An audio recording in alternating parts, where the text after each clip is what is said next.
Literally मुझे सब लोगों ने बोला कि मेरी एक एस्थेटिक फिजिक नहीं बन सकती है बिकॉज मेरे जेनेटिक्स अच्छे नहीं है।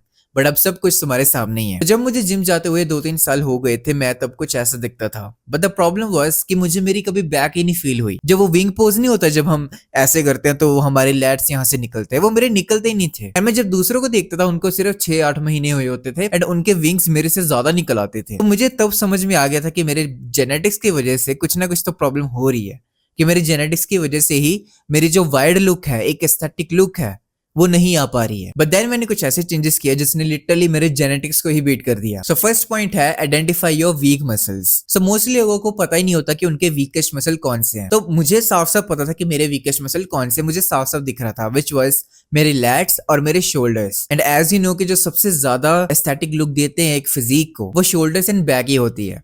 तो उस टाइम पे मुझे ऐसा लग रहा था कि मेरी तो फिर एस्थेटिक कभी बन ही नहीं सकती, बट स्टिल मेरी आज ऐसी फिजिक है।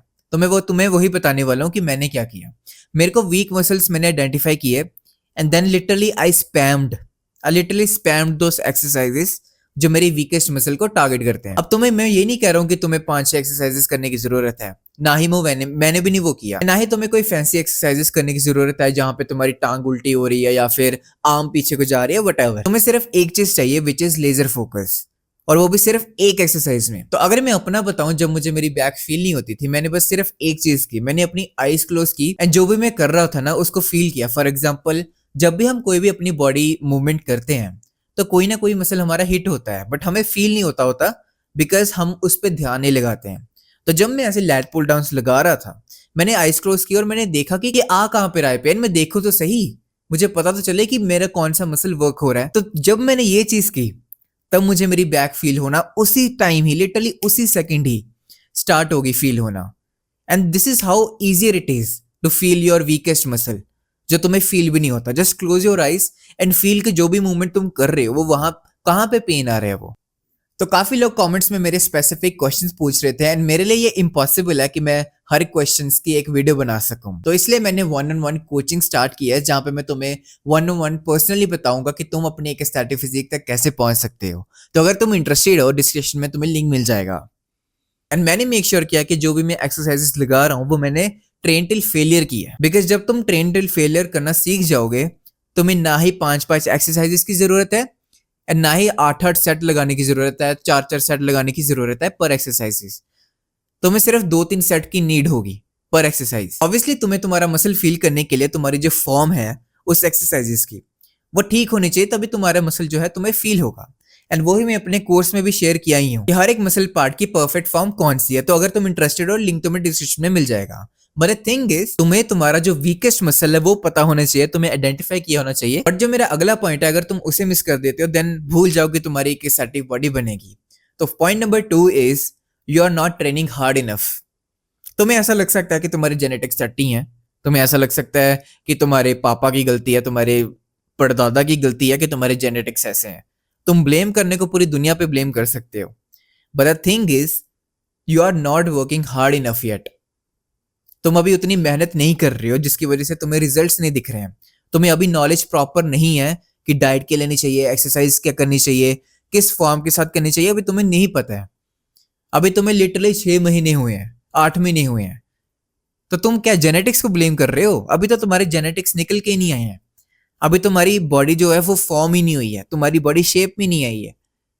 तो तुम कह रहे हो ऊपर से कि मेरे जेनेटिक्स अच्छे नहीं है। अरे अभी तुम्हारी बॉडी जो है ना वो उगी भी नहीं है। इट्स लाइक अभी वो ग्रो हो रही है, अभी वो स्टार्टिंग फेज में है। हाँ, अगर तुम कहते हो कि मुझे 3 साल हो गए, मुझे 4 साल हो गए एंड मैं पूरी डाइट अच्छे से ले रहा हूँ, एक्सरसाइजेस मैं पूरी अच्छे से कर रहा हूँ, फॉर्म मेरी बिल्कुल ठीक है, तब मैं मान सकता हूँ कि तुम्हारे जेनेटिक्स बेकार है अगर तुम्हें अब भी रिजल्ट्स नहीं दिख रहे।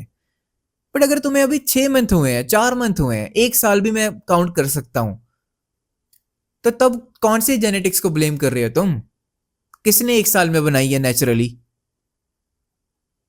तो ये चीज तुम्हें समझनी पड़ेगी। You have to work hard, you have to get the knowledge कि परफेक्ट डाइट तुम्हारी बॉडी के लिए कौन सी है, परफेक्ट वर्कआउट स्प्लिट कौन सा है तुम्हारी बॉडी के लिए, क्या फॉर्म होनी चाहिए। वो मैंने सब कुछ इस कोर्स में लिटरली शेयर किया है, तुम देख सकते हो। मैं कोई तुम्हें बेचने की कोशिश नहीं कर रहा हूँ। ज्यादातर लोग, इवन इंक्लूडिंग यू ऑल्सो, मैं कह सकता हूँ तुम्हारी आंखों में आंखें डाल के, तुम भी ऐसे ही समझते हो कि यार 4 मंथ हो गए, मेरी जेनेटिक्स नहीं अच्छी, मेरे शोल्डर, मेरी एस्थेटिक लुक, मेरी चेस्ट नहीं बन रही। अरे रुको, थोड़ा रुको यार, थोड़ा वेट करो, थोड़ा पेशेंस रखो, थोड़ा वर्क पुट इन करो। अपने जेनेटिक्स को ब्लेम करने से पहले, अपने पेरेंट्स को ब्लेम करने से पहले अपने आप से ये क्वेश्चन पूछना है तुम्हें कि क्या तुम सही कर भी रहे हो।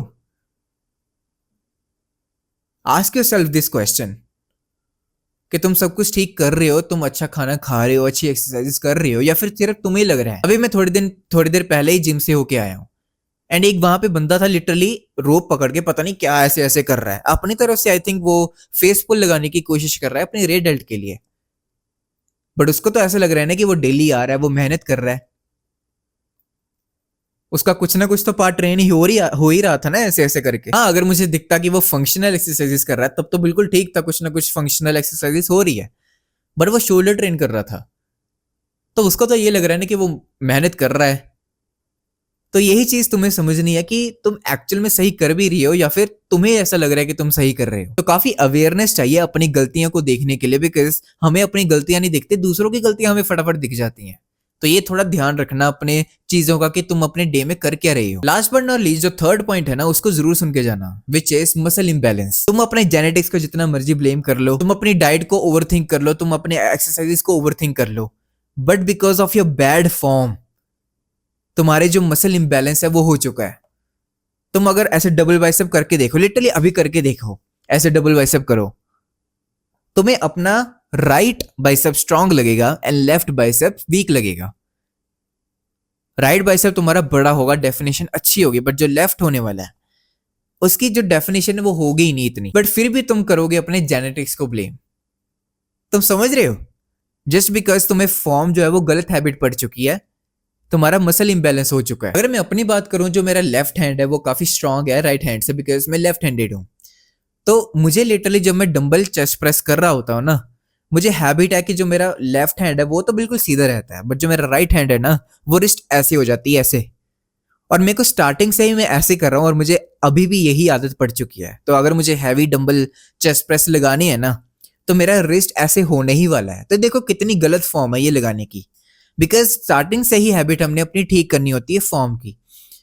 तो वही मेरी भी गलत है। अभी मुझे जब मैं अवेयर हुआ ना, तब मेरा थोड़ा अब सीधा होना शुरू हो चुका है, एंड तब मेरी जो चेस्ट है, मैंने अपनी काफी ग्रोथ देखी है चेस्ट में, just because of tilting at just some degree. And before that जब मैं अपनी चेस्ट को देखता था, मुझे इम्बैलेंस लगती थी कि जो मेरी लेफ्ट चेस्ट थी वो स्ट्रांग थी, वो पूरी वेल डेवलप्ड थी, बट जो मेरी राइट चेस्ट थी वो काफी अजीब सी लगती थी मुझे। बट अगर मैं अब देखता हूँ तो वो काफी बैलेंस हो चुके, जस्ट मतलब मैंने उसको सिर्फ 1 डिग्री घुमाया होगा, फॉर्म ठीक की होगी तब जाके। तो तुम भी ऐसे कुछ ना कुछ गलतियां कर रहे हो, मे बी तुम अपने राइट आर्म को ज्यादा जोर लगा रहे हो, तो उसकी वजह से तुम्हारा इम्बैलेंस हो जाएगा, and then you will again blame genetics, जो कि बिल्कुल वो चीज है ही नहीं। जेनेटिक्स को ब्लेम हम कर ही नहीं सकते हैं। मे बी जब तुम बाइसेप लगा रहे होगे इजेड बार कर्ल के साथ में, तो तुम्हें पता है कि तुम्हारा राइट आर्म स्ट्रांग है, तो तुम कर रहे होगे ऐसे, बट तुम राइट आर्म से ज्यादा फोर्स लगा रहे होगे, लेफ्ट तुम्हारा थोड़ा रेस्ट पे होगा। तो ये छोटी सी चीज ही तुम्हारे इम्बैलेंस क्रिएट कर देगी। बट अगर अभी तुम्हें क्या करना है, तुम्हें वो जानना है, जस्ट तुम जब जिम जाओगे ना, just prioritize your both hands, your both legs, so that जो तुम्हारी बॉडी है वो सिमेट्रिकल हो एंड प्रोपोर्शनेट हो। तो या that's it for the video. मैं तुम्हें मिलता हूँ अगली वीडियो में, और या फिर ये वाली वीडियो में। एंड अगर तुम जानना चाहते हो कि मैंने यहाँ से लेके यहाँ तक कैसे ट्रांसफॉर्म किया, तो कोर्स का लिंक तुम्हें डिस्क्रिप्शन में मिल जाएगा।